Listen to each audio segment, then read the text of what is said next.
कर आपके पास आने वाले बन सके, क्योंकि आप में वो सब है जो हमें चाहिए पिता परमेश्वर। धन्यवाद के साथ प्रभु इस समय को आपके हाथों में सौंपते हुए पिता ये प्रार्थना प्रभु यीशु मसीह के नाम से मांगते हैं, आमीन। आइए ताली बजाते हुए परमेश्वर की आराधना करेंगे। मेरे मन करेगी तारीफ योग्य प्रभु है, उसने किए बड़े बड़े काम, उसकी हो महिमा हमसे सदा। मेरे मन करे तारीफ योग्य प्रभु है, उसने किए बड़े बड़े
आइए प्रभु ऊंचा करे प्रभु, तू मेरे जीवन में प्रसिद्धि से ऊंचा है, मेरी समस्याओं से ऊंचा है प्रभु। तो महान परमेश्वर है जो बदलता आया है मुझे और इस संसार को प्रभु, और विश्वास है प्रभु तू मुझे अभी भी बदलेगा और इस संसार को भी बदलेगा। आज मैं मुझसे सहायता मांगी कि प्रभु अपनी इच्छा में तूने मुझे बदला है और मैं और बदलने की इच्छा रखता हूँ प्रभु। इस संसार को भी प्रभु आज मैं तेरी सहायता से बदलने की इच्छा रखता हूँ प्रभु, क्योंकि जब मैं बदलूंगा प्रभु मेरे द्वारा ये संसार भी बदलेगा प्रभु। आज परमेश्वर से विनती कर, आग्रह करें परमेश्वर से। Thank you Jesus, thank you God, thank you. बलहीन श्वास हमारा पापियों का दोस्त है तू, यीशु तो है कितना प्यारा, शब्द न कैसे बताऊं। बलहीन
पूर्ण हो जाती है। आइए अपने देने के द्वारा अपनी आराधना को पूरा कीजिए गली से, क्योंकि विद थैंक्सगिविंग धन्यवाद को देने से आराधना में परमेश्वर का कार्य पूरा होता है, हमारी आराधना पूरी होती है। इसे आज परमेश्वर की दी हुई आशीषों से, परमेश्वर की दी हुई पैसे की आशीषों से परमेश्वर ने जो आपको भरा है, आज उसका वचन कहता है क्या मनुष्य परमेश्वर को धोखा दे सकता है? क्या मनुष्य परमेश्वर को लूट सकता है? फिर भी तुम मुझे धोखा देते हो और मुझे लूटते हो और पूछते हो कि हमने किस बात में तुझे लूटा। प्रभु का वचन कहता है दान और दसवांश और भेंटों में तुमने मुझे लूटा। तुम अपने सारे दान और दसवांश मेरे घर में लेकर आओ कि मेरे घर में भोजन वस्तु हो, और ऐसा करके मुझे परखो कि मैं स्वर्ग के झरोखे खोलकर तुम पर अपरंपार आशीषों की बारिश करता हूँ कि नहीं। मैं तुम्हें नाश करने वाले को छिड़कूंगा, तुम्हारी दानलता के फल कच्चे ना गिरेंगे। आइए परमेश्वर जैसा चाहता है वैसा दान देकर स्वर्ग के झरोखों को, स्वर्गीय आशीषों को, आत्मिक आशीषों के द्वार को अपने लिए खोलने का आज परमेश्वर के आगे समर्पण करें कि प्रभु आज मैं तेरी इच्छा से दूंगा, ताकि तू अपनी इच्छा के अनुसार, अपने वचन के अनुसार मुझे दे।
करते हम तुझको सादर प्रणाम। आज प्रभु आपके बेटे बेटियों ने जो आज अपने तन मन और धन से प्रभु आपकी स्तुति की है पिता, आज प्रभु अपने वचन के अनुसार आज जो हम अपने लोगों की स्तुति पे विराजमान होकर उन्हें आशीष देते हैं पिता।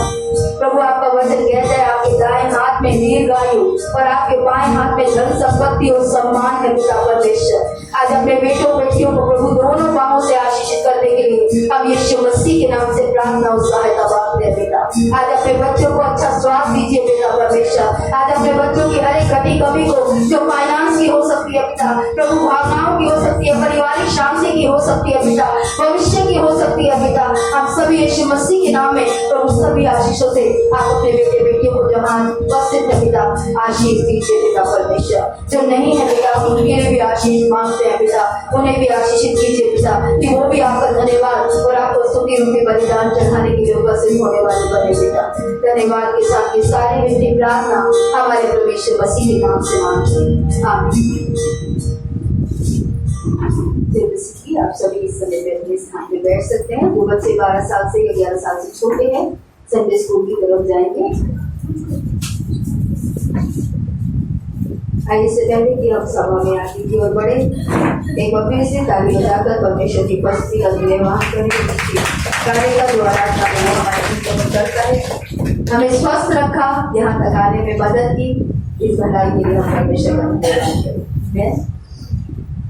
इस बार मैं आपसे नहीं पूछूंगी क्योंकि पिछली बार मैंने क्या पढ़ा है, क्योंकि इस बार आप रेडी हो गया है, विश्वास करती हूँ। ठीक है, हमने शुरू किया था, लेकिन उससे पहले कि हम वचन में जाए, इस बार जो पहली बार आए हैं मैं उनका स्वागत करना चाहूंगी। अगर आज आप बेटे या बहने भाई अगर आप पहली बार आए हैं 2 मिनट के लिए खड़े होंगे ताकि हम आपका सम्मान कर सकें। आइए हम ताली बजा के अपना नाम बताइए बेटा। प्रियांशु प्रकाश। प्रियांशु प्रकाश, आपका स्वागत है। मान बहादुर प्रभु के घर में आपका स्वागत है। बेहद आपका नाम?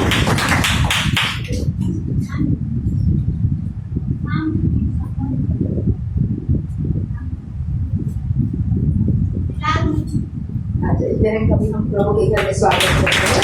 अच्छा लगा हमारे बीच में आप आए, आपको अच्छा लगे तो प्रार्थना करा के जाइएगा जरूर, परमेश्वर आपको आशीष देगा। मिलके जाइएगा, थोड़ा मिलते जाएंगे, इसलिए बाकी लोगों से आप मिलके जाइएगा ताकि बाकी लोग आपको जान सके, आपकी आवश्यकताओं के लिए परमेश्वर से प्रार्थना कर सके। बीते 2 सप्ताह से यानी लास्ट 2 वीक से हम लोग जो वचन सीख रहे हैं, आइए हम उसी में वापस जाएंगे और उन बातों को समझेंगे कि किस कारण से परमेश्वर अपने लोगों के जीवन में महान कार्य नहीं कर पाता। ठीक है, हमने इफिसियों की पत्री उसका 3 अध्याय उसका 14 से लेकर 20 वचन पढ़ा था और 20 वचन में लिखा है, अब जो ऐसा सामर्थ्य है जो हमारी विनती प्रार्थना से कहीं बढ़कर कार्य कर सकता है, उस सामर्थ्य के अनुसार जो हमें कार्य कर रही है।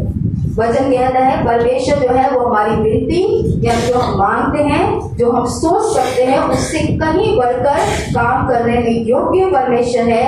वो सामर्थ्य परमेश्वर है जो हमारे जीवनों में सामर्थ्य कार्य करने की इच्छा रखता है। पहले भी किए हैं, आगे भी करना चाहता है और आज भी करना चाहता है। अगर परमेश्वर ऐसा सामर्थ्य है तो क्यों विश्वासी लोग उदास चेहरों के साथ प्रभु के सामने आते हैं? क्यों वो चिंताओं में है?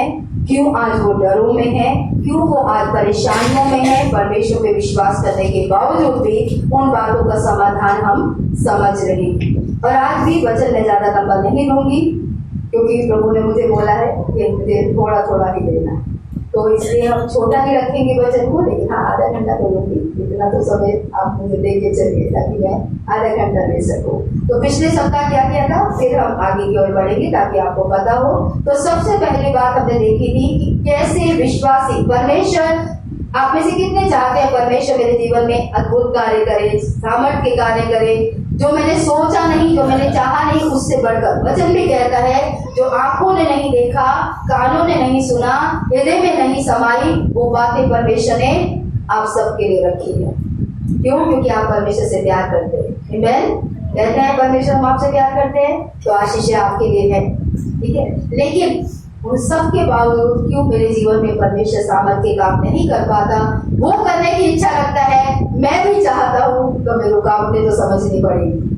ठीक है, सरकार फैसिलिटी देना चाहती है, मैं भी फैसिलिटी लेना चाहता हूँ, तो रुकावट का है, ये बिचौलिए बीच में से हटानी पड़ेगी, ताकि जो सहायता परमेश्वर आपको देना चाहता है, जो भलाई परमेश्वर आपके साथ करना चाहता है, जिस भलाई को देखने की आप अपने जीवन में, अपने परिवार में, अपने शरीर में, अपने बिजनेस में, अपनी नौकरी, जो भी आपके जीवन में क्षेत्र है, उसमें परमेश्वर की बातों को देख सके। तो पहली बात हमने देखी थी कि पाप हमारे जीवन में, पहला कारण हमने देखा था कि अगर मेरे जीवन में पाप है, बाइबल कहती है परमेश्वर मेरी प्रार्थना नहीं सुनता।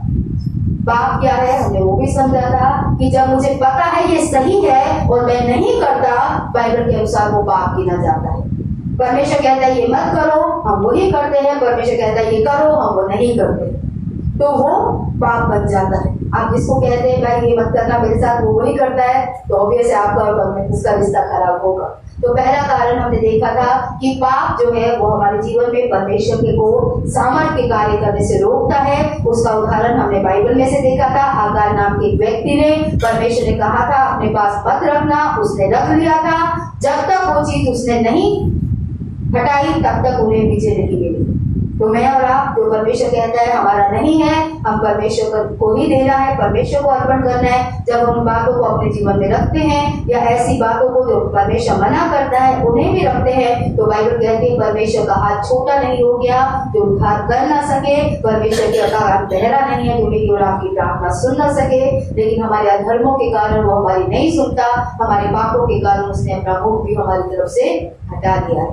तो अगर हम अपने जीवन से जो हमें मालूम है गलत है, वचन बताता है, उसको हटाएंगे तो उसकी सामर्थ्य के काम को अपने जीवन में देखेंगे। दूसरा हमने देखा था ना माफी, यानी अगर हमने किसी को क्षमा नहीं किया है, मसीह में आने से पहले भी होता है, मसीह में आने के बाद भी होता है। ऐसा नहीं होता कि मसीह में आने से पहले ही लोग हमें हर्ट करते हैं, मसीह में आने के बाद और ज्यादा करते हैं, क्योंकि अब तो ऐसे लोग भी आ गए तो मसीह पर विश्वास करते हैं और उनसे भी हमें ठोकरें लगती हैं, उनसे भी हमें चोटें लगती है, और हम सोचते हैं कि वो ये संसार में भी ऐसे थे, मसीह में भी ऐसे ही हैं, तो कई बार मसीहों से भी हमें ठोकरें लगती हैं। पर हमारे जीवन में कड़वाहट, गुस्सा, नाराजगी आती है। मैंने आपको बताया था कैसे पता चलता है कि हम किसी व्यक्ति के प्रति ना माफी हमारे मन में हमने रखी है। मैंने आपको अपनी बेटी के उदाहरण से बताया था।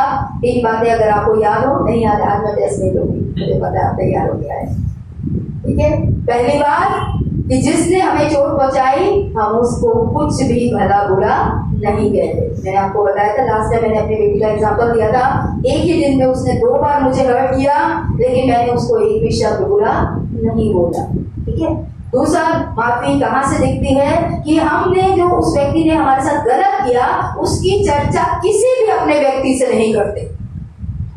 यानी कि जो कैरिस ने मेरे साथ किया उस बात को मैंने उसके पापा को भी नहीं बताया कि उसने ये मेरे साथ किया। तो ये माफी का दूसरी बात परमेश्वर ने मुझे बोली। तीसरी बात, मैंने अपना व्यवहार उसके प्रति बिल्कुल नहीं बदला।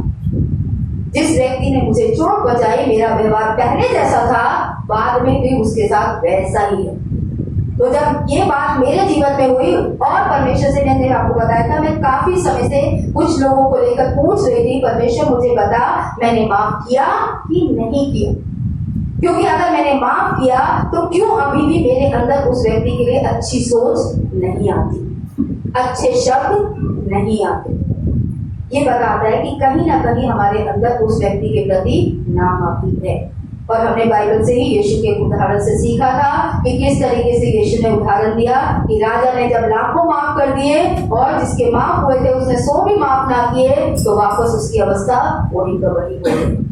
तो वो पिछली बार हम समझ चुके, उसकी डिटेल में हम नहीं जाएंगे। आज हम तीसरी बात को समझेंगे, जो कि समझने के लिए हम मरकुस 11 अध्याय में जाएंगे और उसका 25 और मरकुस 9 अध्याय में जाएंगे हम लोग। और एक बहुत फेमस, हमने बहुत बार उससे समझा है, सीखा है, उसी को हम फिर से दोहराएंगे।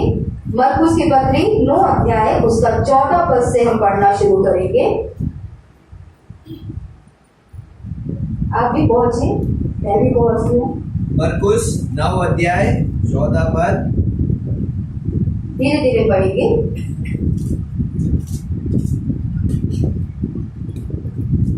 जब वह चेलों के पास आया, प्रभु यीशु मसीह के बारे में यहाँ लिखा हुआ है, जब वो चेलों के पास आया तो देखा कि उनके चारों ओर बड़ी भीड़ लगी है। यहाँ पे हुआ क्या था, यीशु मसीह अपने 3 चेलों को लेकर एक पहाड़ के ऊपर गए, वहाँ उन्हें अपना दिव्य दर्शन दिया और फिर वो पहाड़ से अपने तीनों चेलों के पास नीचे उतरकर अपने बाकी कितने बचे हुए थे, 3 गए तो 9 चेले, ठीक है, 9 चेलों के पास में आए और तब क्या हुआ वो घटना यहाँ पे लिखी है। और देखा कि उनकी चारों ओर बड़ी भीड़ लगी है और शास्त्री उनके साथ विवाद कर रहे हैं।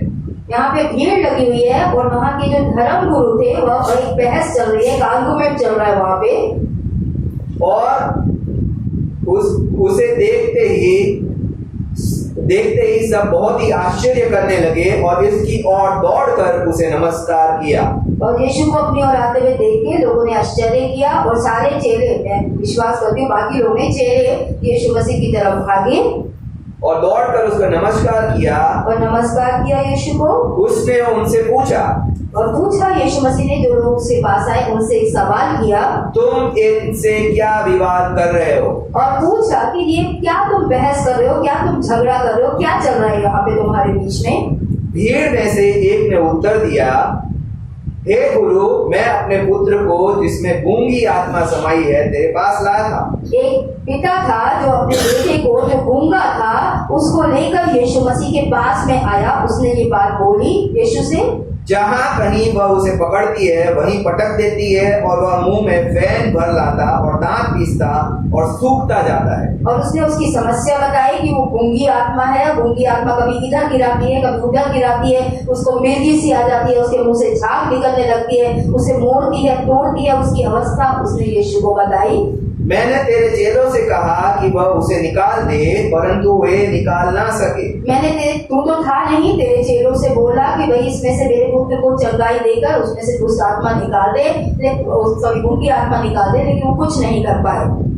यह सुनकर उसने उनसे उत्तर देके कहा, हे अविश्वासी लोगों, और यहाँ यीशु ने कहा कि अविश्वासी लोगों, मैं कब तक तुम्हारे साथ रहूंगा? मैं कब तक तुम्हारे साथ रहूंगा? और कब तक तुम्हारी सहूंगा? कब तक तुम्हें सहन करता रहूंगा? उसे मेरे पास लाओ। उसे मेरे पास लाओ। तब वे उसे उसके पास ले आए और यीशु के चेले या लोग उसको जो बीमार था यीशु के पास लेकर आए। और जब उसने उसको देखा, और यीशु ने जब उस बेटे की तरफ जो बीमार था उसकी तरफ देखा, तो उस आत्मा ने उसे तुरंत मरोड़ा, और आत्मा ने उसे तुरंत मरोड़ा, और वह भूमि पर गिरा, और वो बच्चा जो था वो जमीन पर गिर गया, बाइबल में लिखा है, और मुंह में से फैन बहाते हुए लौटने लगा, और उसके मुंह से फिर से झाग निकलने लगी और वो जमीन पर ही टेढ़ा मेढ़ा होने लगा, वहां लिखा है। उसने उसके पिता से पूछा, और उसके पिता से ये सवाल किया,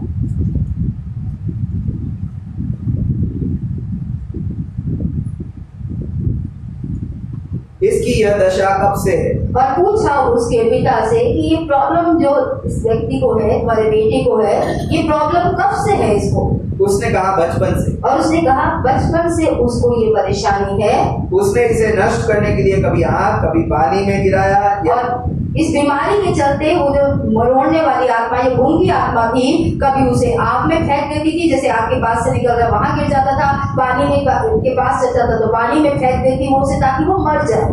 परंतु यदि तू कुछ कर सके तो तू हम पर तरस खाकर हमारा उपकार कर। और उसके यही तक रुकी कि उसके पिता ने कहा कि अब यदि तू कुछ कर सकता है तो मुझ पे कृपा करके कुछ कर दे। ठीक है, यहाँ पे हम अभी पूरी कहानी में बहुत सी बातें हैं जिसे हम धीरे धीरे देखेंगे, लेकिन अभी हम सिर्फ एक ही पॉइंट को देखेंगे कि जब यीशु मसीह पहाड़ से नीचे आए, उन्होंने भीड़ देखी, भीड़ में लोगों को बहस करते देखे, आर्गुमेंट करते हुए देखा, एक दूसरे को बोलते हुए देखा, और तब कुछ लोग यीशु आ गया करके उसकी तरफ भागे, और यीशु ने उनसे पूछा समस्या क्या है यहाँ पे? तो यीशु मसीह किसी ने जो पिता था उसने बोला कि मैं यहाँ पर इसलिए आया था कि मुझे उम्मीद थी कि तू होगा, तू तो था नहीं, तो मैंने क्या किया, तेरे चेलों से निवेदन किया कि मेरे बेटे को ठीक कर दो। तेरे चेले मेरे बेटे को ठीक नहीं कर पाए।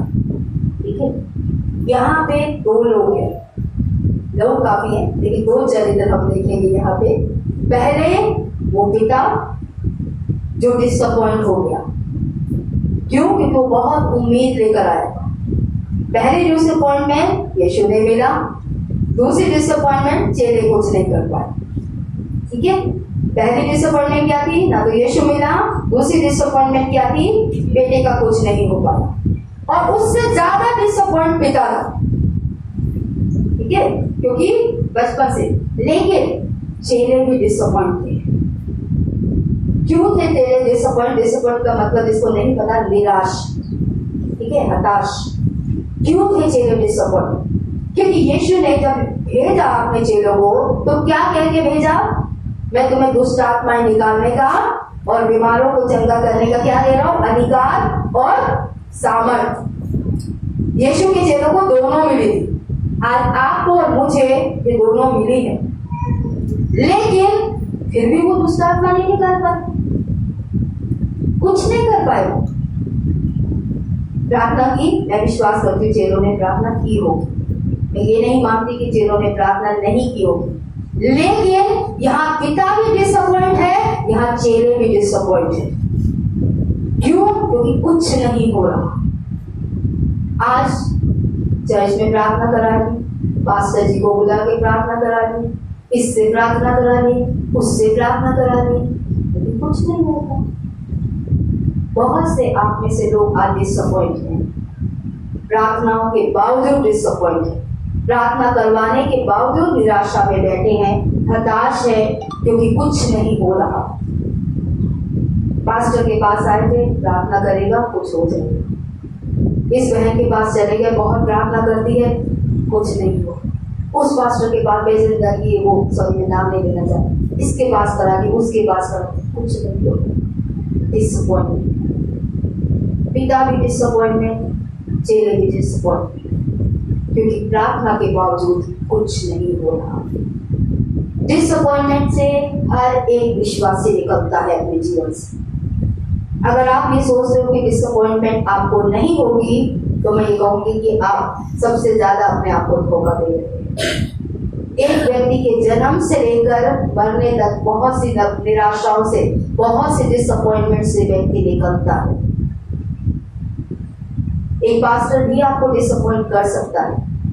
आप भी एक पास्टर को, लास्ट टाइम मैंने आपको कहा था कि वो नहीं सकता कि आप मुझे डिसअपॉइंट ना करें, कि लाइफ टाइम हम आपको कभी निराश नहीं करेंगे पास्टर से, हो ही नहीं सकता।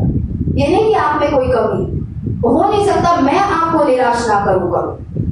कभी मैं बोल के निराश करूंगी, कभी मैं ना बोलने की वजह से आपको निराश करूंगी। ये पास्टर ने तो कुछ बोला नहीं। कई बार मैं कुछ करके आपको निराश करूंगी, कई बार मैं कुछ ना करके आपको निराश करूंगी, और यही आपकी तरफ से होगा।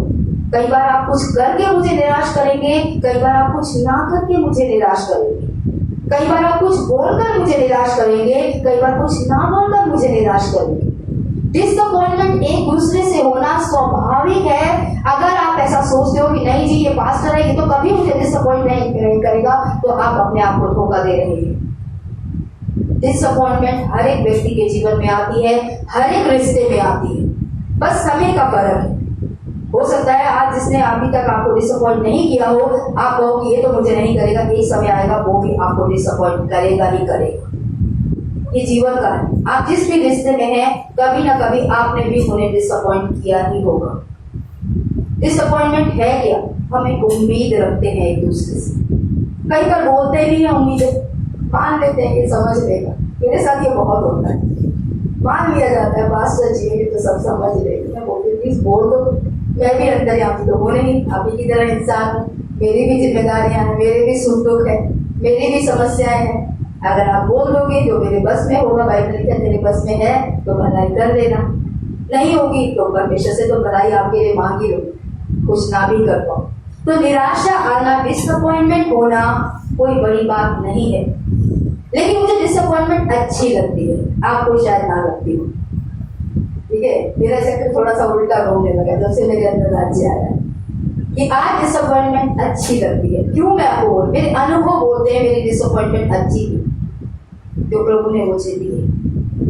डिसअपॉइंटमेंट का वो समय होता है जब परमेश्वर का अपॉइंटमेंट का समय होता है आपके साथ। जब मनुष्य आपको निराश करता है तभी परमेश्वर आपके लिए बड़े काम करता है और आपकी निर्भरता मनुष्य से हटाता है ताकि उस सर्वशक्तिमान परमेश्वर की तरफ आप आंखें लगाएं। मनुष्य की निराशा से निराश होकर बैठ जाना और हमेशा उनको ही गलत मानते रहना कि किसने नहीं किया, ये ऐसा करता तो वैसा हो जाता था, वो होता तो ऐसा हो जाता, आप परमेश्वर के हाथ को नहीं देख पाएंगे कभी। अगर आप लोगों को ही गलत मानते रहेंगे, लोगों को गलत मत मानिए, क्योंकि लोग भी इंसान हैं, उनसे भी गलतियां होती हैं जैसे आपसे और मुझसे होती हैं। उनके भी लिमिटेशन है, हर एक व्यक्ति के अंदर एक लिमिटेशन है, एक लिमिट तक ही वो आपके लिए कर सकता है और आप भी दूसरे के लिए एक लिमिट तक ही कर पाएंगे। कोई अपना सब कुछ लुटा के दूसरे को नहीं देता, हर एक व्यक्ति पहले अपना सोचता है। ये बात अलग है कि परमेश्वर का काम अलग है। तो यहाँ पे चेले भी डिसअपॉइंटमेंट के साथ खड़े थे और वो पिता तो कुछ ज्यादा ही डिसअपॉइंटमेंट के साथ में था, क्योंकि वो एक उम्मीद आखिरी शायद ये उम्मीद लेकर आया था। तो डिसअपॉइंटमेंट परमेश्वर का चुना हुआ समय होता है जब परमेश्वर खुद आके आपके जीवन में आपकी परिस्थितियों में काम करता है। मैंने शायद आपको बताया था जब हम संत नगर में थे, प्रकाश मोहल्ला से संत नगर में गए, प्रकाश मोहल्ला में ही जनवरी में परमेश्वर ने मुझे बोल दिया था कि तुझे कलीसिया के लिए जगह ढूंढनी शुरू करनी है। ये बात मुझे 2018 के जनवरी से मालूम थी। समय आगे बढ़ा, परमेश्वर ने जनवरी में बात की, समय आगे बढ़ा, मई जून आया, हमें जगह खाली करनी पड़ी। हमने अपनी ढूंढी, हमें नहीं मिली, जो ढूंढी उसका कुछ फायदा नहीं हो रहा था। हमने कहा चलो थोड़े समय के लिए हम संत नगर शिफ्ट होते हैं। इस के बाद संत नगर में हम शिफ्ट हुए। शिफ्ट होते हुए भी हमारे पास एक प्लान था कि हमें कहीं खरीदना है। आपको मालूम है हमने बहुत मेहनत करी, 1 साल मेहनत करी, कम नहीं होती एक जगह को खरीदने के लिए 1 साल मेहनत करना, पेपर बनवा, ये कर वो कर, इसके पास जा उसके पास जा, ताकि हमारे पास अपनी एक जगह हो जहाँ परमेश्वर की आराधना कर सके। वहां पर भी जो पड़ोसियों का संघर्ष था आपसे छुपा नहीं था, जो आवाजों को लेकर था, क्योंकि हम रेंट पे थे। और उसके बावजूद, सारी मेहनत करने के बावजूद फाइनल पे बेचने वाला मुकर गया। मैं और पास्टर बहुत डिस्करेज थे, बहुत डिसअपॉइंट थे, क्योंकि हमने बहुत मेहनत करी थी। हमें लगा परमेश्वर हमें नहीं देना चाहता। आपकी निराशाओं में, आपकी डिसअपॉइंटमेंट में आप भी ऐसा सोचते हो कि परमेश्वर मेरे बेटे के लिए कुछ नहीं करना चाहता, परमेश्वर मेरी बेटी के लिए कुछ नहीं करना चाहता, परमेश्वर मेरी बीमारी के लिए कुछ नहीं करना चाहता, परमेश्वर मेरी नौकरी के लिए कुछ नहीं करना चाहता, परमेश्वर मेरे भविष्य के लिए कुछ नहीं करना चाहता। मैंने भी यही सोचा, हमने भी यही सोचा, क्योंकि हम बहुत निराश थे। पैसे का संघर्ष अलग था, कलीसिया की जिम्मेदारी अलग थी, और बहुत सी बातों के बीच में हमने प्रभु के हाथ में छोड़ दिया। और मैंने एक ही बात की, प्रभु वरदान करना या रास्ता खोल दो। मेरी एक ही बात, मैं ये नहीं कहती कि तू दे या ना दे, रास्ता दिखा दे बस, कि आगे करना क्या। क्योंकि मुझे ये पता है अगर तूने रास्ता बंद किया है तो तेरे पास दूसरी योजना है। परमेश्वर कभी भी आपको बंद द्वार पे लाके खड़ा नहीं करता। इस्राएली लोग भी यीशु मसीह के मिस्र से निकलने के बाद में एक पॉइंट आया जहां पीछे बाइबल बताती है फिरौन की सेना थी, इस तरफ पहाड़ था, उस तरफ पहाड़ था, और सामने लाल सागर था। डिसअपॉइंटमेंट इस्राएलियों के जीवन में भी आई कि क्या करेंगे अब। सारे के सारे इस्राएली मूसा पे चिल्ला रहे थे, मूसा भी पर क्या करूंगा, ले तो आया यहाँ तक ही नहीं, आगे करूंगा क्या मैं इनके साथ। वो भी डिसअपॉइंट होकर खड़ा था, भूल गया था परमेश्वर ने उसे क्या दिया है, लेकिन परमेश्वर जानता था वो क्या कर रहा है। परमेश्वर पे भरोसा अच्छी परिस्थितियों में रखना बहुत आसान है, मुश्किल परिस्थितियों में भरोसा रखना ही भरोसा होता है। क्योंकि आसान परिस्थितियों में सब रख पाते हैं, मुश्किल परिस्थिति में पॉजिटिव सोच पाना, परमेश्वर करेगा ये सोच पाना, यही विश्वास है, जिसके बारे में हम आगे बात करेंगे। लेकिन डिसअपॉइंटमेंट गॉड की अपॉर्चुनिटी का समय होता है, और उसके बाद जो परमेश्वर ने हमारा मार्गदर्शन किया वो इस जगह के लिए किया।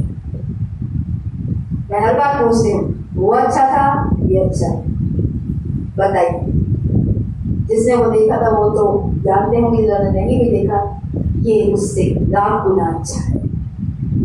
परमेश्वर हमेशा अपने बच्चों को बेस्ट देता है।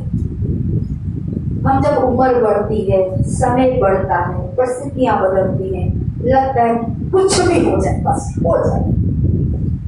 हम लोग ऐसे लोग चलेगा, चलता हुआ भी चलेगा, हो जाना चाहिए बस। लेकिन परमेश्वर ऐसा नहीं करता। जो आपसे प्यार करता है ना, वो आपको सेकंड बेस्ट कभी नहीं देगा। आपकी सोचने और समझने की शक्ति यहाँ क्या है, जो हमारी गिनती और समझ से ज्यादा कर सकता है, उसकी सामर्थ को इन निराशाओं में भी पकड़ कर रखना है। वो आपसे प्यार करता है, उसने आपके लिए अपना जीवन दिया है, उसने आपको वो दिया है जिसके काबिल ना तो मैं थी, ना आप है, ना आज है, ना पहले थे। वो आपको देगा। लेकिन डिसअपॉइंटमेंट के बावजूद दोनों निराश थे। वो पिता तो सबसे ज्यादा निराश था, गिव अप करने वाला था। अब और विश्वास नहीं, और प्रार्थना नहीं, और बाइबल नहीं, और प्रभु को मानना नहीं। बहुत मान लिया, बहुत प्रार्थना करा दी, बहुत आज्ञा पालन कर लिया, बहुत दान दे दिया, बहुत दसवार दे दिया, बहुत ये कर लिया। अब वो नहीं। आप में से कई लोग उस जगह पे खड़े हैं। छोड़ देना, विश्वास ही छोड़ देना है। मेरे जीवन में वो समय आया, और जानते हैं, मुझे तो मेंबर से नहीं, अपनी कलीसिया का तो कोई था, मुझे तो पास्टरों से ठोकरे थे। मैं तो उस जगह पे आके खड़ी हुई 2004 में, जहां मुझे था कि मैं तो कलीसिया छोड़ गया, कलीसिया छोड़ विश्वास का जीवन संसार में जी गए। उस जगह पे खड़ी थी, जबकि तब भी मैं पास्टर थी, जहां मुझे पास्टरों से, चुने हुए अगुओं से, सेवकाई कलीसिया, बड़ी बड़ी कलीसिया चलाते हुए अगुओं से ठोकर पड़ी। उन्होंने मुझे डिसअपॉइंट किया। मैंने बोला विश्वास करना बेकार है, लोग सब छोड़, एक साधारण जीवन लोगों के लिए जीवन बहुत है। ऐसी ऐसी निराशाओं से मैं निकली जिसकी जानकारी आपको होगी नहीं, लेकिन परमेश्वर विश्वासियों के नाम मैं एक ही चीज का इनकार नहीं कर पाती जो उसने किया है। बाकी सब ने मुझे निराश किया जीवन। वो एक डोर जो उसने मेरे मन से बांधी है, मैं उसको हमेशा पकड़ के रखती। तो वो इससे नहीं छोड़ सकती। सब कुछ छोड़ सकती इस जीवन, लेकिन वो काम नहीं छोड़ सकती जो तुमने मेरे जीवन में किया और आप सभी के जीवन में भी उसने किया है। यहाँ पे दो चीजें आज हमें सीखनी है कि निराश पिता सबसे ज्यादा था, कि बचपन से थी उसकी समस्या। आपकी समस्या जिसमें आज आप खड़े हो शायद बचपन से ना हो। आज जिस बेटे के लिए आप रो रहे हो, जिस बेटी के लिए आप रो रहे हो, समस्या बचपन से नहीं है भाई बहनों आपके जीवन में। वो पिता की हालत तो हमसे कहीं ज्यादा बदतर थी जो अपने बेटे को लेकर आए। कब मर जाएगा पता ही नहीं, कभी आग में गिर रहा, बाप ना देखे तो कौन बचाएगा आपको से उसके बेटे, कभी पानी में गिर रहा। उसको हमेशा ध्यान रखना पड़ता था अपने बेटे का, कब वो मर जाएगा। इस डिस्करेजमेंट के साथ में, इस निराशा के साथ में वो यीशु के पास आया था। डिस्करेजमेंट बहुत लोगों को प्रभु से पीछे ले जाती है, विश्वास के जीवन से पीछे ले जाती है। आपको कहानी का अंत मालूम है कि वो बेटा ठीक हुआ, यीशु ने किया, लेकिन उससे पहले कई चीजें हैं जिससे वो पिता भी निकला, चेले भी निकले। इसलिए आज की जो बात हमें सीखनी है, डिसअपॉइंटमेंट से घबराना नहीं है, प्रार्थना करने से नहीं हुआ, निराश होकर नहीं बैठना है आपको, डिस्करेज होके कि नहीं हो रहा, इसलिए प्रभु पे विश्वास करना छोड़ दे। मैं आज आपको कहती हूँ, अगर मिस्र से निकलते हुए इस्राएली लोग अगर उस लाल सागर पे आके पीछे लौट जाते तो लाल सागर कभी नहीं खुलता। अगर आज आप पीछे लौटने का फैसला लेंगे तो परमेश्वर के चमत्कार जो परमेश्वर करने जा रहा है भविष्य में, उसका अनुभव आप कभी नहीं ले पाएंगे। इस निराशा में भी प्रभु को थामे रहेंगे, तब छुटकारे को देखेंगे आप। इसलिए आप में से जो लोग निराश होकर प्रार्थना करना बंद कर चुके हैं, बाइबल पढ़ना बंद कर चुके हैं, प्रभु के घर में आना आज आपको बोझ लगता है, प्रार्थना करना आज आपको बोझ लगता है, दान दसवें देना बोझ लगता है, आज्ञा पालन करना आपको बोझ लगता है, सुसमाचार प्रचार करना बोझ लगता है, सेवा करना बोझ लगता है, निराशाओं के बावजूद, डिसअपॉइंटमेंट के बावजूद करते रहिए। भविष्य खुला है परमेश्वर के हाथों में, वो खोलेगा आपके वो द्वार जिसे कोई बंद नहीं कर सकता। बाइबल कहती है क्योंकि उसके हाथ में सब कुछ है। आपको इन निराशाओं में भी, इस निरुत्साही पल में भी विश्वास को थाम के रखना है। इसलिए बाइबल कहती है, पौलुस कहते हैं, आओ हम हिवाएं बांधकर, हिम्मत बांध के अपने विश्वास के कर्ता और सिद्ध करने वाले यीशु को ताकिए। समस्याओं को मत ताकिए। आपके लिए आपकी समस्या इसलिए बड़ी है क्योंकि आपकी नजरों में परमेश्वर बहुत छोटा है,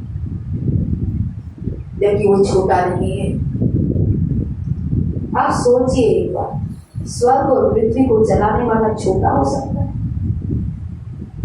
आपके शरीर में क्या अंग सही है, क्या अंग खराब है, उसको पता है। आपको तो पता भी नहीं। आपको तो जब बीमारी आएगी तब पता चलेगा। हमें तो तब पता चलता है जब बुखार आके बताता है शरीर में कुछ प्रॉब्लम चल रही है, लेकिन परमेश्वर तो देखता है। बाइबल कहती है वो अंग को माँ के गर्भ से रचने वाला परमेश्वर, वो आपकी समस्या को जानता है और छुटकारे को भी जानता है। हमारी परेशानी क्या है कि हम अब्राहम की तरह विश्वास के मूर्ति पूजा के देश से निकल तो आए हैं, लेकिन अभी तक आशीष नहीं मिली है। अब्राहम ने गलतियां करी, हम भी कई गलतियां करके वायदे की आशीष तक तो पहुंचे। अब्राहम पहुंचा, इसहाक मिला, बोले बहन किरण, इसहाक मिला, आपको भी मिलेगा अगर आप विश्वास में बने रहेंगे। अगर अब्राहम लौट जाता, मैं गारंटी देती हूँ इसहाक नहीं मिलता। आप लौट जाएंगे, परमेश्वर की बड़ी आशीष को नहीं प्राप्त कर पाएंगे।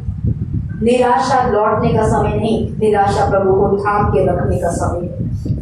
मेरी निराशाओं में आप कहो, प्रभु कैसे आपने जय पाई? किसी संगति से जय नहीं पाई।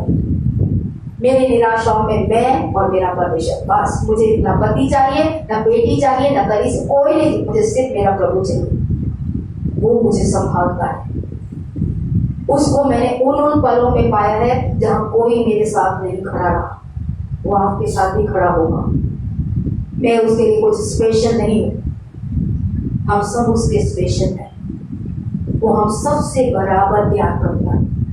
लेकिन मैं और आप अपनी निराशाओं में कहां फिरेंगे, ये निर्णय वो नहीं देगा।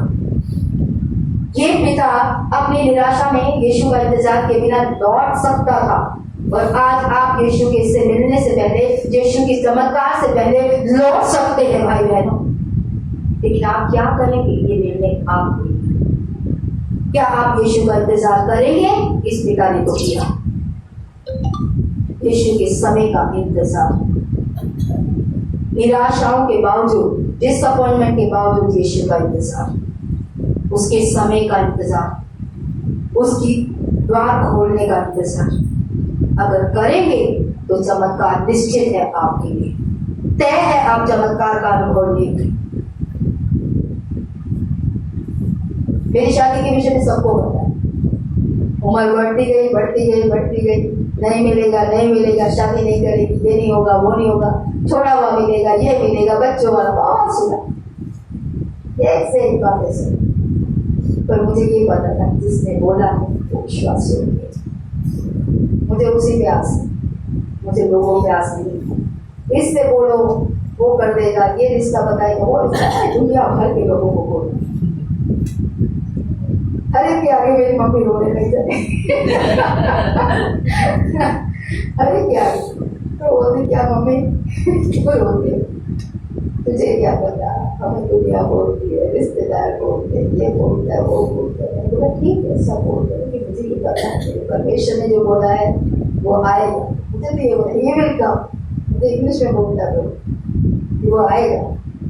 वो आया, आया कि नहीं आया बताइए? आपको गवाह है आपके सामने, जो मुझसे पहले से जानते हैं। कुआरे कौन से कितने जानते हैं मुझे? हाथ खड़ा करके बताइए, तो मेरी शादी नहीं हुई, सबसे आप में से कितने लोग जानते हैं? एक दो माए बहन, हाथ खड़ा करो तो बहन भूमि थे ना आपकी कुआरे पर में, शादी के बाद आया था। आप हमसे जुड़े शादी के बाद, आप में से काफी लोग हैं। परमेश्वर ने बोला पूरा किया, क्या उसने बोला है जो आप मांग रहे हो नहीं देगा? अगर उसने ना नहीं बोला तो इंतजार कीजिए उसका। इन निराशाओं में, इस डिसअपॉइंटमेंट में भी उसके हाथ को थामे, आप जय जरूर पाएंगे। लेकिन निर्णय परमेश्वर नहीं देगा। मैंने जैसे बोला, ये पिता लौट सकता था, वापस जा सकता था यीशु से मिले बिना। आप भी इस निराशा में, इतना डिसअपॉइंटमेंट, इतना प्रार्थना, इससे करा दी उससे कुछ नहीं हो रहा, लौट जाते हैं, चले जाते हैं संसार की बातों में, कर लेते हैं संसार के तरीके से अपने कामों को, कर सकते हैं। लेकिन अगर परमेश्वर से चाहिए, वो सदा का छुटकारा चाहिए, तो उसी परमेश्वर पे अपनी आंखें लगा के रखिए। आइए अपनी आंखों को बंद करेंगे, सरों को परमेश्वर के आगे। मेरा बच्चा, मैंने आपसे शुरू से कहा था मैं नहीं करूँ, जो परमेश्वर बोलेगा उतना ही मुझे जाना, क्योंकि परमेश्वर इस समय देख रहा है कि आपके जीवन में क्या चल रहा है। कौन सी डिसअपॉइंटमेंट से आज अपने जीवन में आप निकल रहे हैं, कौन सी निराशाओं ने आज आपको घेर रखा है। लेकिन वो परमेश्वर कहता है, तू विश्वास करेगी तो परमेश्वर की महिमा को देखेगी। इस डिसअपॉइंटमेंट में भी प्रभु को थामना है, आपको पकड़ के रखना है उसके हाथों को, वो आपको पार लेके जाएगा। वचन कहता है, जिसने हमें अंधकार में से ज्योति में बुलाया है वो विश्वास योग्य परमेश्वर है। जिसने आप में मुझ में काम करना शुरू किया है वो परमेश्वर विश्वास योग्य है। इसलिए परमेश्वर का वचन कहता है, अब जो ऐसी सामर्थ्य है जो मेरी विनती और समझ से कहीं अधिक बढ़कर काम कर सकता है, उस सामर्थ्य के अनुसार जो मुझ में और आप में कार्य कर रही है। आज ये निराशाएं हैं, ये डिसअपॉइंटमेंट है, ये डिस्करेजमेंट है, जो आपको जीवन में परमेश्वर के सामर्थ्य के बड़े काम को रोक सकती है। अगर आप पीछे मुड़ने का फैसला लेंगे, अगर आप प्रभु को छोड़ने का फैसला लेंगे, प्रभु की बातों को ना करने का फैसला लो। शैतान तो यही चाहता है बहन और भाइयों की आपको पीछे खींच ले, लेकिन प्रभु आपको आगे लेके चलना चाहता है। वो जय के उत्सव में आपको लेके चलना चाहता है, आपके लिए चमत्कार करने की इच्छा रखता है। डिसअपॉइंटमेंट गॉड का समय है जब वो आपके जीवन में बड़ा काम करेगा। मनुष्य से निराश हो गए, पास्टर से निराश हो गए, अगुओं से निराश हो गए, छोड़ दीजिए सबको, प्रभु को थामिए। कोई नहीं, किसी ने नहीं आपके लिए जीवन दिया, उसी ने आपके लिए जीवन दिया। परमेश्वर ने मुझसे एक ही सवाल पूछा मेरी निराशा में कि मैंने तुझे छोड़ दिया अर्चना, तू ये बता, तो जिसकी वजह से मुझे छोड़ रही है, क्या मैंने तुझे छोड़ दिया? क्या उसने तेरे लिए अपना जीवन दिया या मैंने तेरे लिए अपना जीवन दिया? आज बता। मैं आज आपसे पूछती हूँ, जिसके लिए आप परमेश्वर को छोड़ रहे हैं, क्या उसने आपके लिए जीवन दिया या प्रभु ने आपके लिए जीवन दिया? जिसने आपके लिए जीवन दिया है, बाइबल कहती है वो क्या कुछ आपको ना दे सकेगा। जिसने अपना निज पुत्र ना रख छोड़ा, वो कौन सी भली वस्तु आपसे रख छोड़ेगा? मेरी बहन, मेरे भाई, वो आपको देना चाहता है। आज इस निराशाओं में पीछे ना जाकर, इस डिसअपॉइंटमेंट में पीछे ना जाकर, प्रभु को थामे रहे कि प्रभु चाहे कुछ भी हो, तू ही मेरा छुटकारा है, प्रभु तू ही मुझे बाहर निकालेगा। जैसे इस पिता ने तेरे आने का इंतजार किया, मैं भी तेरे चमत्कार के समय का इंतजार करूंगी। इस निराशा के बावजूद, इस डिसअपॉइंटमेंट के बावजूद, पास्टर नहीं कर पाए, लीडर नहीं कर पाए, ये नहीं कर पाए, वो नहीं कर पाए, चाहे कोई ना कर पाए, लेकिन तू करेगा प्रभु। प्रभु पे अपनी आंखें लगाइए बस।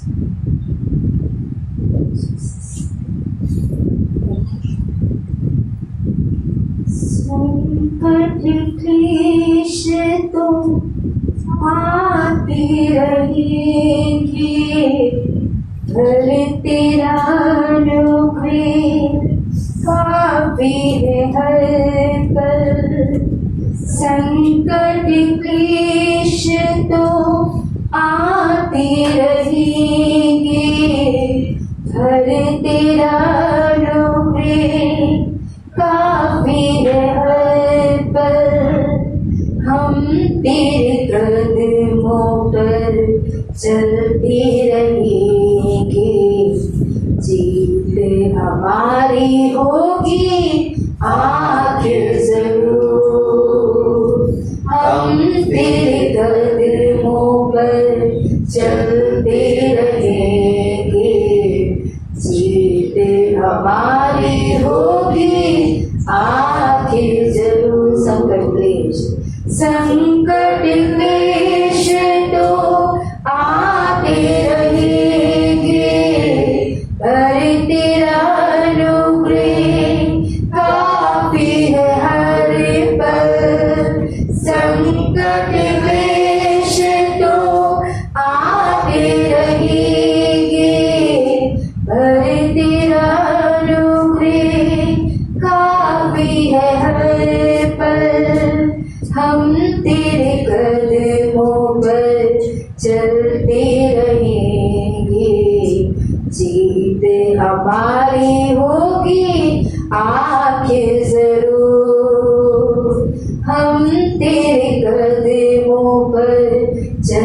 रहेंगे, जीत हमारी होगी आखिर जरूर।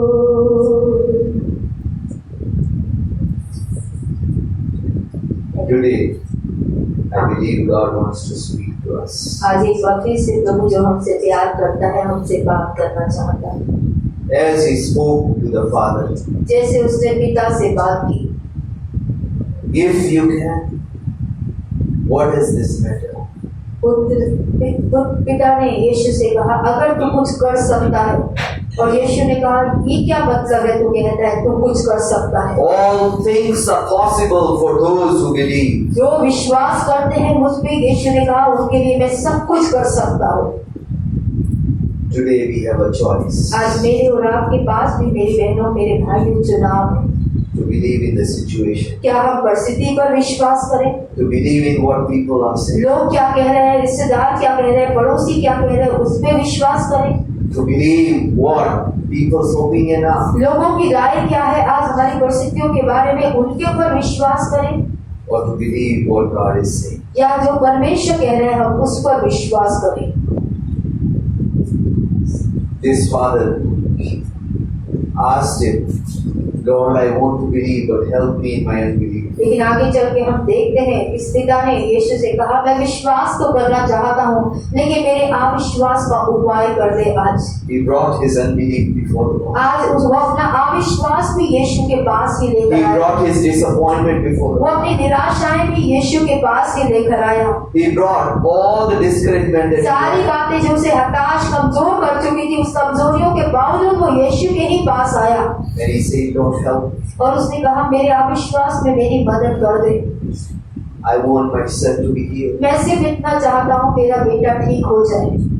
And Jesus did it for him. और यीशु ने उसके लिए वो कार्य किया। मेरी बहनों मेरे भाई, If you are the person अगर आज हम में ऐसा कोई भाई और बहन है, बेटा बेटी है, who is struggling with discouragement, जो आज निराशा से अपने जीवन में संघर्ष who कर is रहा है, struggling with disappointment, वो जो आज डिसअपॉइंटमेंट से अपने जीवन में संघर्ष कर रहा है, it's time to come before तो the Lord. ये समय है परमेश्वर के सामने खड़े होकर Stand before the Lord and say, Lord, help me with my खड़े हो unbelief. जाने का प्रभु के सामने, और ये कहने का, प्रभु मेरे अविश्वास में, आज निराशाओं में, हताशाओं में मेरी सहायता कर। इस Lord, I am disappointed with people. I am disappointed with situation. मैं Lord. परिस्थितियों से निराश हो गया हूँ, मैं लोगों से निराश हो गया हूँ प्रभु, But I am not disappointed with you, लेकिन Lord. मैं तेरे साथ निराश नहीं हुआ हूँ, तेरे प्रति निराश नहीं हुआ हूँ। You are the God who can do impossible and तू turn it into परमेश्वर है जो मेरे लिए possibility, Lord. असंभव बात को भी मेरे लिए संभव कर सकता है प्रभु। You can make a way in the wilderness, तू Lord. मरुस्थल में, मरुभूमि में भी मार्ग बनाने वाला परमेश्वर। You can make a river in the desert, तू Lord. प्रभु जी आज लाल सागर में भी प्रभु, आज मरुस्थल में भी पानी देने वाला परमेश्वर है प्रभु। You will make a way for me, Lord. प्रभु तू लाल सागर में मार्ग बनाने वाला और मेरे लिए भी मार्गों को बनाने वाला परमेश्वर। मैं I want to तुझ पे trust you, भरोसा Lord. करना चाहता हूँ। I want to trust you, Lord. मैं इन परिस्थितियों में भी प्रभु तुझ पे भरोसा करना It's चाहता time हूँ। to lift up our unbelief before the आइए Lord. अपने अविश्वास को भी प्रभु के पास उठाएं, अपनी प्रार्थनाओं में। It's time to lift up our fears before the अपने Lord. डरों को भी प्रभु के पास लेकर आइए भाई बहनों। इस It's समय time to lift up every voice that is crying out in आज this world इस before the संसार में Lord. जो आवाजें आपको डरा रही है, हताश कर रही है, निराश कर रही है, उन आवाजों को भी प्रभु के पास लेकर I आइए। say, Lord, I want to believe your और word, कहें, Lord. प्रभु केवल मैं तेरी आवाज पे भरोसा करना चाहता हूँ। Yes, I am hearing this, Lord. हाँ हाँ, मैं तेरी आवाज को सुनना चाहता हूँ। संसार It की might be true for everyone else, Lord, आज जो संसार बोल रहा है, जो बोल रहा है, दुनिया के लिए वो बातें सच्ची हो सकती है प्रभु, but not for you, लेकिन Lord. तेरे लिए वो बातें सच्ची नहीं है प्रभु जी। You can do तू impossible, असंभव Lord. बातें करने में योग्य और परफेक्ट परमेश्वर For me, है। Lord. मेरे लिए असंभव बातें करने में योग्य परमेश्वर है प्रभु। Let's come before the Lord. आइए परमेश्वर के पास आइए, Lifting up our fears अपने before the डरों Lord. को प्रभु के आगे निकाल दीजिए मेरी Lifting up our बहनों। discouragement अपनी before the Lord. निराशाओं को प्रभु के आगे निकाल दीजिए मेरी बहनों।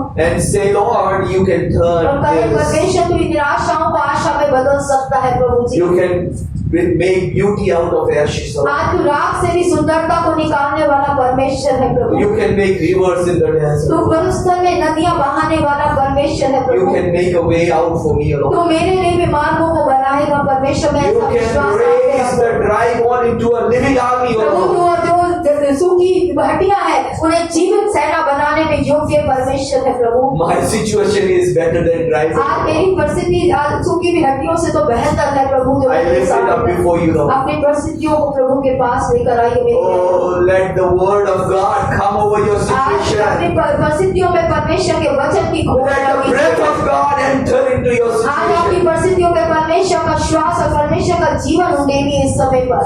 And let your lived dead rise up. आज आपकी मरी हुई परिस्थिति में जीवन प्रभु यीशु मसीह की सामर्थ्य से आने वाला Let बने। your dead faith rise up. आज आपका मरा हुआ विश्वास फिर से खड़ा होने वाला बने मेरी बहनों It's मेरे time to भाइयों। come before the इस Lord. समय है प्रभु के पास आने का मेरे भाई बहनों। असंभव को संभव करने वाला प्रभु बना दिया परमेश्वर के सामने लाइए। असंभव को संभव करने वाला प्रभु बना दिया महिमा महिमा हो यीशु की महिमा महिमा हो यीशु की महिमा महिमा हो यीशु की महिमा महिमा हो यीशु की असंभव को संभव करने वाला प्रभु बना दिया मेरी परिस्थिति को परमेश्वर बदल सकता है। असंभव को संभव करने वाला प्रभु बना दिया महिमा के लिए परमेश्वर महिमा महिमा हो यीशु की महिमा महिमा हो यीशु की महिमा महिमा हो यीशु की महिमा महिमा हो यीशु की हालेलुया हालेलुया जय यीशु की हालेलुया हालेलुया जय यीशु की हालेलुया हालेलुया जय यीशु की हालेलुया हालेलुया जय यीशु की देवी अनोखा शांति का राजा करुणा का सागर देवी अनोखा शांति का राजा करुणा का सागर महिमा महिमा हो यीशु की महिमा महिमा हो यीशु की महिमा महिमा हो यीशु की महिमा महिमा हो यीशु की हालेलुया हालेलुया जय यीशु की हालेलुया हालेलुया जय यीशु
लिए कुछ ना कठिन,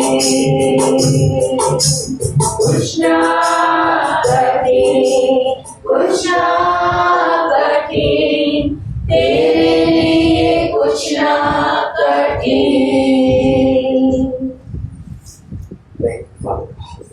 Thank you, Jesus. Thank you. जीवित बेटा, आपसे ना तो हमारी डिसअपॉइंटमेंट छुपी है बेटा, ना हमारी निराशाएं छुपी है पिता Yes, परमेश्वर। लेकिन प्रभु आज हम फिर भी आपकी तरफ अपनी आंखें उठाते हैं प्रभु। जैसे भजनकार कहता है, मैं अपनी आंखें पहाड़ों की ओर उठाता हूँ, मुझे सहायता कहाँ से मिलती है? मुझे सहायता स्वर्ग और पृथ्वी के कर्ता से मिलती है पिता। Yes. आज हमारी मदद कर प्रभु, हम निराशाओं पे अपने मन को लगाने वाले ना बने, डिस्करेजमेंट की ओर देखने वाले ना बने, परिस्थितियों की ओर देखने वाले ना बने, लोगों की तरफ ना देखने वाले बने, बल्कि छुटकारा देने वाले परमेश्वर को ताकते रहने में, उसके समय का इंतजार करने में, उसके हाथों को थाम कर प्रभु परिस्थितियों पे जय पाने में आज हमारी मदद और सहायता की आज प्रार्थना करती अपनी हर एक उस बहन के लिए, अपने हर एक उस भाई के लिए पिता, जिसने ना तो शब्दों से कल कुछ कहा, ना प्रभु जी अपने व्यवहारों से कुछ कहा, लेकिन आप जानते हो उनके मनों की परिस्थिति आज किस बात में वो डिसअपॉइंटमेंट के साथ प्रभु आपके सामने खड़े हो बैठे हैं पिता। आज जिन निराशाओं के साथ वो खड़े और बैठे हैं पिता, आज उन बातों में उनके मन को अपने में मजबूत रहने में पिता, विश्वास के करता और सिद्ध करने वाले यीशु को थामने में, पकड़ कर चलने में, जय प्राप्त करने में प्रभु आज मदद और सहायता कीजिए पिता। जैसा प्रभु अपने अब्राहम से कहा कि मैं सर्वशक्तिमान परमेश्वर हूँ, मेरे साथ साथ चल और सिद्धता को प्राप्त कर पिता। आज अपने लोगों की मदद कीजिए कि वो आपके साथ चल चल कर प्रभु जी हर परिस्थिति में पिता आपके साथ बने रहकर अपने इसहाक को प्राप्त करने वाले बने पिता, अपनी निराशाओं पे जय पाने वाले बने, अपने जीवन की सबसे बड़ी उस जरूरत को जो इसहाक को पाकर अब्राहम ने पाई पिता, आज हम प्रार्थना करते हैं कलीसिया का हर एक व्यक्ति अपने इसहाक को पाने वाला बने पिता, अपनी प्रार्थनाओं का उत्तर पाने वाला बने पिता। आज ठहरने का, इंतजार करने का और आपको थाम कर रखने का प्रभु अनुग्रह हर एक मेरी बहन, हर एक मेरे भाई को आप वरदान कीजिए प्रभु पिता। धन्यवाद के साथ पिता ये प्रार्थना हमारे प्रभु यीशु मसीह के नाम से मांगते हैं, आमीन। आप सब बैठ सकते हैं इस समय पे। आज इस महीने का पहला इतवार है और आप में से जो लोग इस कलीसिया के रेगुलर मेंबर हैं, आप जानते हैं कि हर एक इतवार को, पहले इतवार को हम प्रभु भोज में सम्मिलित होते हैं। तो आप में से जो लोग अभी नए हैं, इन बातों को ना समझ पाए, आपसे धैर्य के साथ हमारे साथ बैठे और प्रभु की मेज में जो लोग सम्मिलित होने जा रहे हैं उनके साथ प्रार्थना में बने रहें। Today, as we are going to take communion, let's turn our Bibles to 1 Corinthians chapter 11. इससे पहले कि हम प्रभु की मेज में शामिल हो, पहला कुरिन्थियों उसका 11 अध्याय 23 वचन से हम पढ़ना शुरू करेंगे। We'll be reading from 23 to 31 verse. और हम 23 से लेकर 31 और 32 वचन को भी पढ़ते हुए वचनों को लेंगे। क्योंकि ये बात मुझे प्रभु से पहुंची और मैंने तुम्हें पहुंचा भी दी कि प्रभु यीशु जिस रात वह पकड़वाया गया, रोटी ली और धन्यवाद करके तोड़ी और कहा, ये मेरी देह है जो तुम्हारे लिए है, मेरे स्मरण के लिए यही किया करो। इसी रीति से उसने ब्याह के पीछे कटोरा भी लिया और कहा, यह कटोरा मेरे लहू में नई वाचा है, जब कभी पियो मेरे स्मरण के लिए यही किया करो। क्योंकि जब कभी तुम यह रोटी खाते और इस कटोरे में से पीते हो तो प्रभु की मृत्यु को जब तक वह ना आए प्रचार करते हो। इसलिए जो कोई अनुचित रीति से प्रभु की रोटी खाए या उसके कटोरे में से पिए, वे प्रभु की देह और लहू का अपराधी ठहरेगा। इसलिए मनुष्य अपने आप को जांच ले और इसी रीति से इस रोटी में से खाए और इस कटोरे में से पिए, क्योंकि जो खाते पीते समय प्रभु की देह को ना पहचाने, वह इसके खाने और पीने से अपने ऊपर दंड लाता है। इसी कारण तुम में से बहुत से निर्बल और रोगी हैं और बहुत से सो भी गए। यदि हम अपने आप को ठीक से जांचते तो दंड ना पाते, परंतु प्रभु हमें दंड देकर हमारी ताड़ना करता है, इसलिए कि हम संसार के साथ दोषी ना ठहरे। Word of God cautions us that before taking, let every man examine himself. यहाँ पे लिखा है, इससे पहले कि आप और मैं रोटी में शामिल हो, हमें से हर एक व्यक्ति अपने आप को जांच ले। And we need to know the areas in which we need to examine ourselves. और वो हर एक क्षेत्र हमें जांचना है जो हमें परमेश्वर के आगे रखकर देखना है, वो हम आपको बताएंगे। First of all, this communion table is open for everyone who has accepted Jesus Christ as their personal Lord and Savior, and they have taken water baptism and they believe that except Jesus there is no other God. ये सबसे पहले तो हम बताना चाहेंगे कि ये जो हम प्रभु भोज लेने जा रहे हैं, प्रभु भोज में हर वो व्यक्ति शामिल हो सकता है, चाहे आप इस कलीसिया से हैं या अन्य कलीसियाओं से। लेकिन जो जरूरी बात है वो ये है कि आप यीशु मसीह पर विश्वास करने वाले हो और आपने अपने विश्वास को पानी का बपतिस्मा लेकर प्रकट भी किया हो और आप ये मानते हो कि यीशु मसीह को छोड़कर कोई और परमेश्वर नहीं है। If you believe in this, अगर आप इस बात पे विश्वास करते हैं, you are welcome to partake in this communion after examining yourself. अपने आप को जांचने के बाद आप प्रभु की मेज में शामिल होने के लिए उपस्थित हो सकते हैं, अगर आप अपने आप को इस योग्यता में पाते हैं। Because this letter was written to the believers who accepted Jesus, who were baptized, and then Paul was telling them to examine themselves. और ये जो पत्री लिखी गई है वो कुरिन्थियों की कलीसिया को लिखी गई है पौलुस नाम के सेवक के द्वारा, जो कुरिन्थियों में जो कलीसिया थी, जो विश्वासी थे, उनको ये आज्ञा पौलुस दे रहा है। So what areas we need to examine ourselves? लेकिन विश्वासियों को किन क्षेत्रों में अपने आप को जांचना होगा इससे पहले कि वो प्रभु की मेज में शामिल हो? 3 areas we need to examine तीन ourselves. क्षेत्र होते हैं जहाँ विश्वासी को मेज में शामिल होने से पहले अपने आप को जांचना होता है। First is the area of sin. पहला होता है पाप का क्षेत्र। Is there any sin that I have not repented for before the Lord? कोई ऐसा पाप मेरे जीवन में है जिसका पश्चाताप अभी तक मैंने प्रभु यीशु मसीह के सामने नहीं किया है? Or is there any sin that I don't believe sin, but Word of God या clearly ऐसा कोई says? पाप है जो बाइबल तो कहती है गलत है, लेकिन मेरा विवेक नहीं कहता ये करना गलत है? If there is any such area, अगर कोई भी ऐसा क्षेत्र है जहाँ बाइबल कुछ कहती है लेकिन मैं कुछ विश्वास करता हूँ, इससे बाइबल जो नहीं कहती है उसको मैं नहीं मानता हूँ, पाप करता हूँ, अगर ऐसा कोई क्षेत्र मेरे जीवन में है, then we need to repent before the Lord, तो before partaking in the मेरे में communion. शामिल होने से पहले मुझे उस पाप का पश्चाताप परमेश्वर के आगे करना है ताकि मैं सही तरीके से मेरे में शामिल हो सकूं। Because Word of God says we cannot partake in what Satan has to offer and what Jesus has to offer. क्योंकि परमेश्वर का वचन कहता है कि मनुष्य दो मेज में से खाना नहीं खा सकता, कि वो शैतान की मेज से भी खाए और प्रभु की मेज से भी खाए। What Satan offered is sin in the क्योंकि worldliness. शैतान हमेशा हमें संसारिकता और पाप ही हमें देता है कि हम पाप के जीवन को ही जिए, And what Jesus offered is holiness and the लेकिन eternal यीशु life. मसीह जो है वो अनंत जीवन और पवित्रता हमें देता है ताकि हम उसकी समानता में बने। So if there is any sin in our lives, इसलिए अगर कोई भी पाप का क्षेत्र है जिसका पश्चाताप अभी तक हमने नहीं किया है प्रभु के आगे,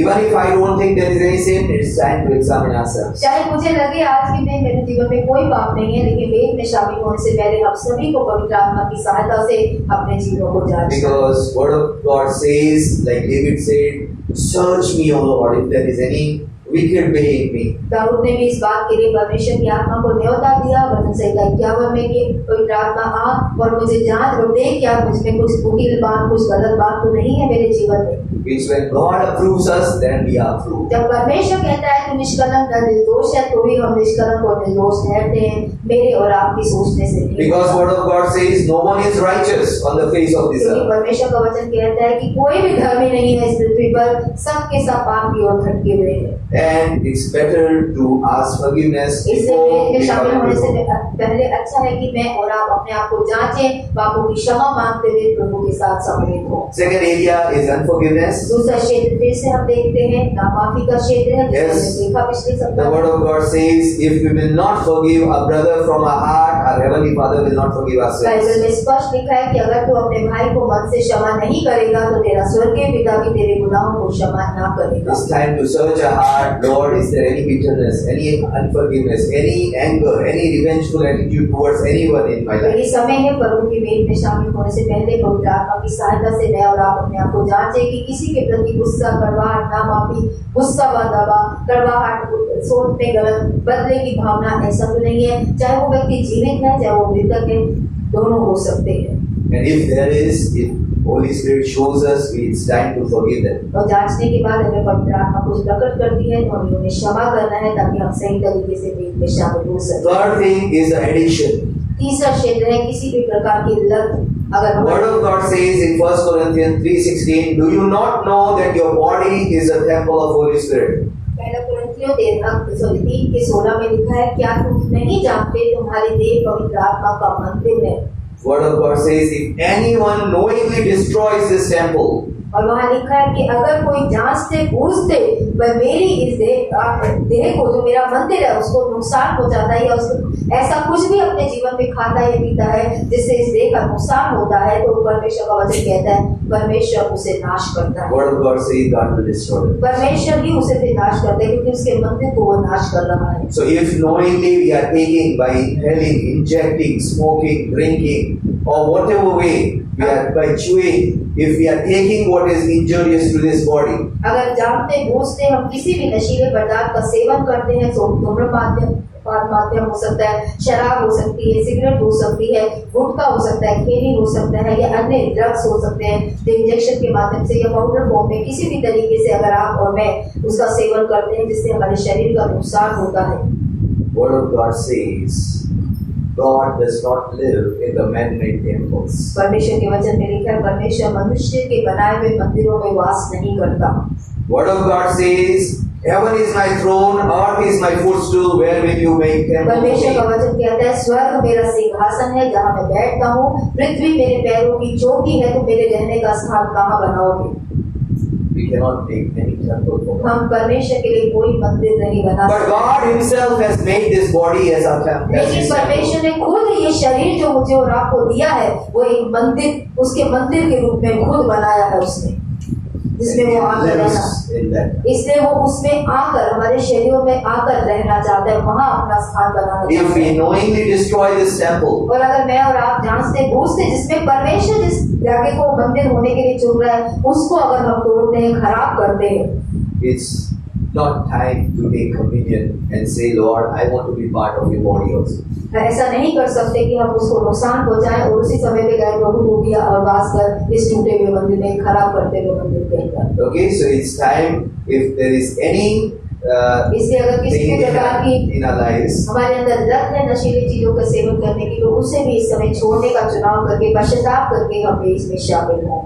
before partaking in communion, इससे पहले कि मैं और आप प्रभु की मेज में शामिल हों, let's allow the Holy Spirit आइए to अपनी search आंखों our को hearts. बंद करेंगे, अपने हृदयों को पवित्र आत्मा को जांचने का मौका देंगे कि पवित्र आत्मा आइए मुझे जांचिए इन तीनों क्षेत्रों में, Thank you, Jesus. चाहे आप ले रहे हैं चाहे आप नहीं ले रहे, अपनी आंखों को बंद कीजिए, प्रभु से अपने आप को जांचने के लिए प्रार्थना कीजिए। Allow the Holy Spirit to search our lives. आइए पवित्र आत्मा को सहमति दीजिए, इजाजत दीजिए कि वो मुझे और आपको जांचने वाला है। Say, Lord, search me, Lord. परमेश्वर से कहें प्रभु तू मुझे जांच प्रभु, Show me my sins, Lord. मेरे पाप प्रभु तू जो देखता है वो मुझ पे प्रकट कर, And help me to repent from every one of them. और हर उस पाप से पश्चाताप करके अपने आप को सही करके आपके साथ शामिल होने में आप मेरी मदद कीजिए। Word of God says, if we confess our sins, if we repent, God is faithful. He will forgive us our sins and cleanse us from every of our unrighteousness. परमेश्वर खुद कहता है यदि तू अपने गुनाहों को माने तो मैं माफ करने में धर्मी हो, तेरी सारी शुद्धता से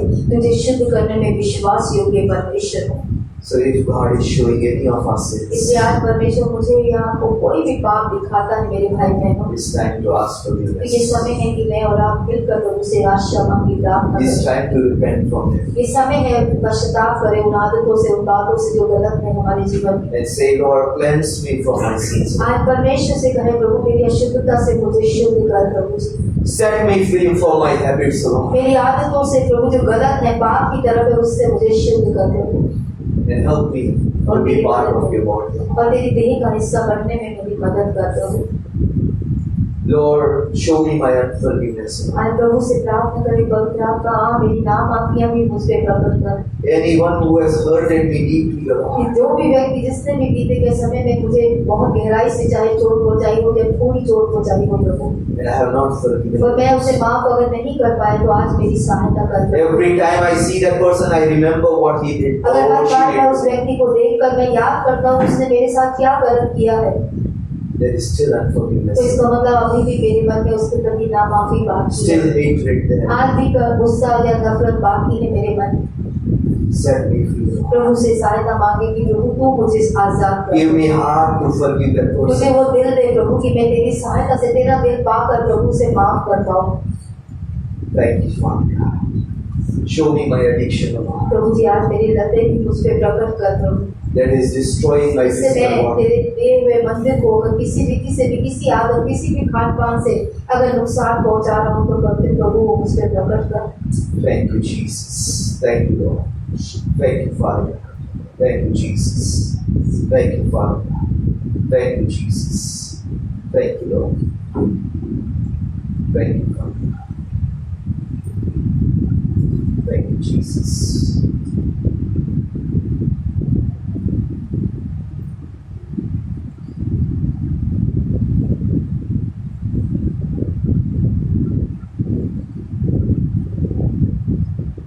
Thank you, Jesus. Thank you, Jesus.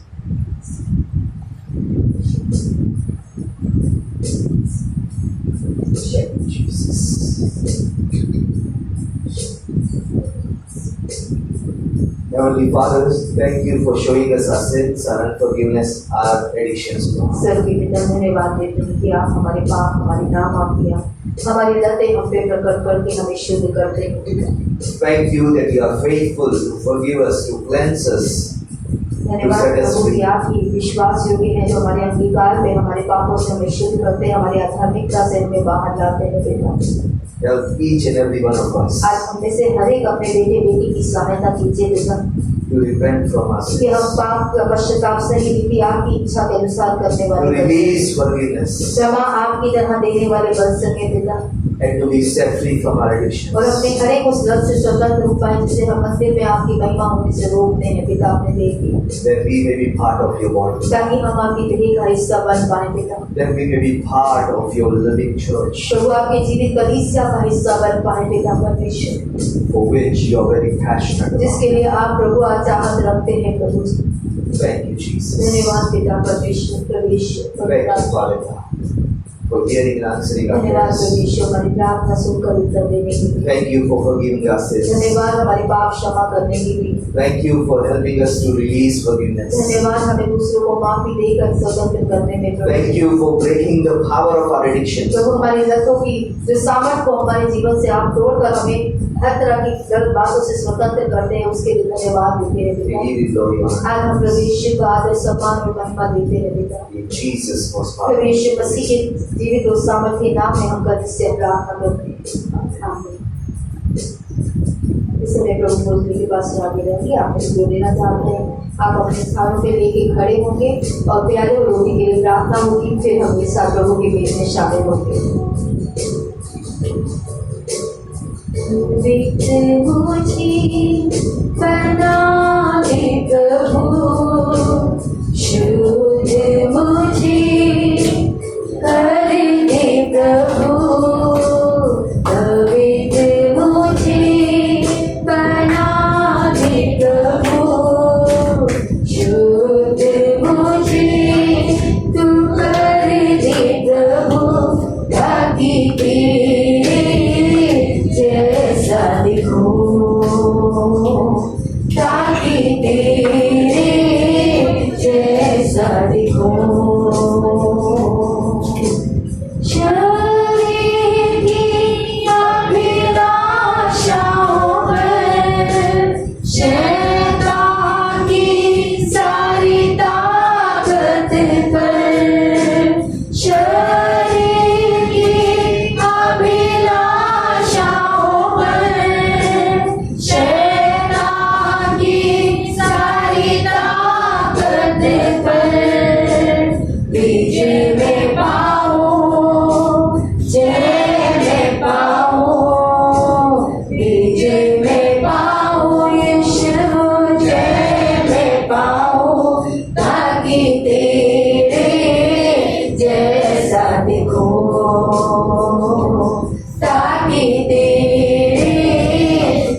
दिखो ताकि तेरे जैसा दिखो।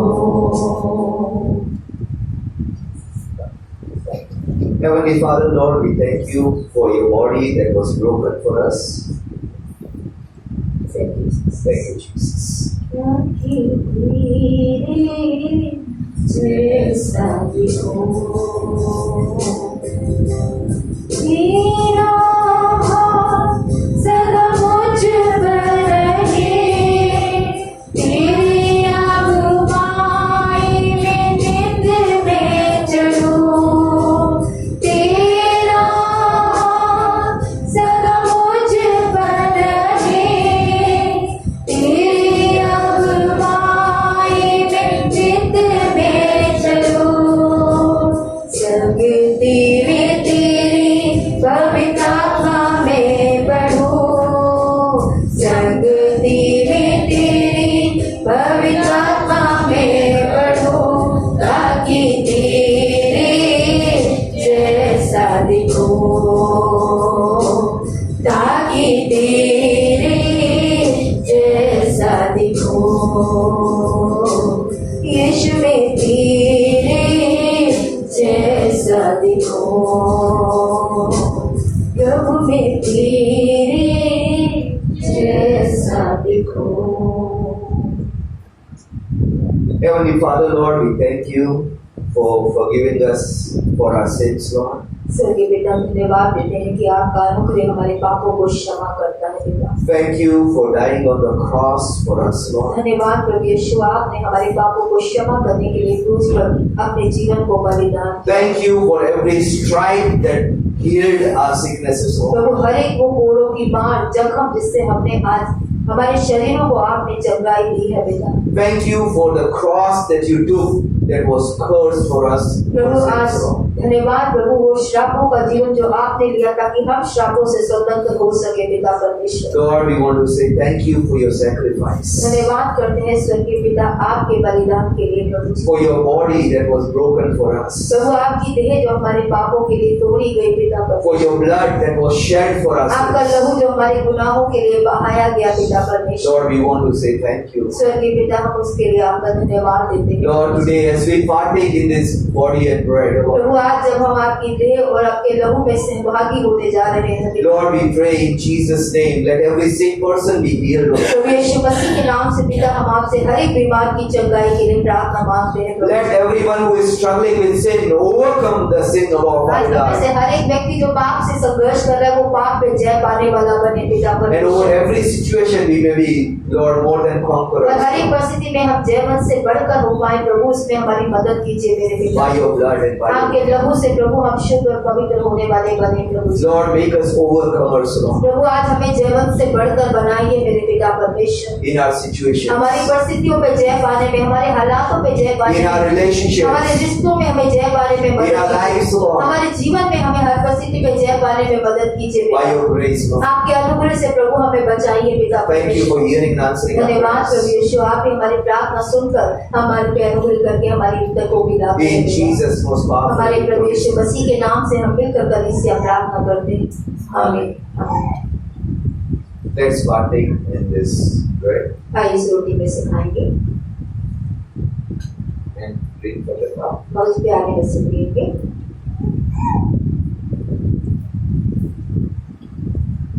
Let us thank the Lord for what He has done for us personally. और निजी रूप से अपने शब्दों में परमेश्वर को धन्यवाद दे इस समय पर। Thank you, Jesus. Thank you, Lord. Thank you, Father. Thank you, Jesus. Thank you, Jesus. Thank you, Lord. Thank you, Father. Thank you, Jesus. Thank you, Father. सच्चे जीवित पिता प्रभु यीशु के नाम से धन्यवाद प्रभु। एक बार फिर से प्रभु आपने पश्चाताप करने का, माफ करने का और अपने आप को आपके मंदिर को प्रभु आपकी इच्छा के अनुसार चलाने का जो अनुग्रह हमें सभी को दिया है पिता। आज इस अनुग्रह में बने रहने में पिता, बढ़ते जाने में प्रभु आज मेरी और कलीसिया की सहायता कीजिए पिता परमेश्वर। सदा आपके बलिदान को याद रखने में, आपकी मृत्यु का प्रचार करने में भी प्रभु आज मेरी और कलीसिया की सहायता कीजिए पिता। आज इस बलिदान के योग्य जीवन हम जी पाए पिता। अपने जीवन से आपकी महिमा को दे पाए पिता, इसमें आज हमारी मदद कीजिए पिता। जहाँ कहीं हम कमजोर हैं पिता, आपकी महिमा को देने में उन क्षेत्रों से प्रभु आज ना बल से न शक्ति से अपनी आत्मा के द्वारा हमें जय लेके बाहर लाइए पिता। धन्यवाद के साथ ये विनती प्रार्थना हमारे प्रभु यीशु मसीह के नाम से मांगते हैं, आमीन। आप सभी कभी से यहाँ पे बैठ सकते हैं।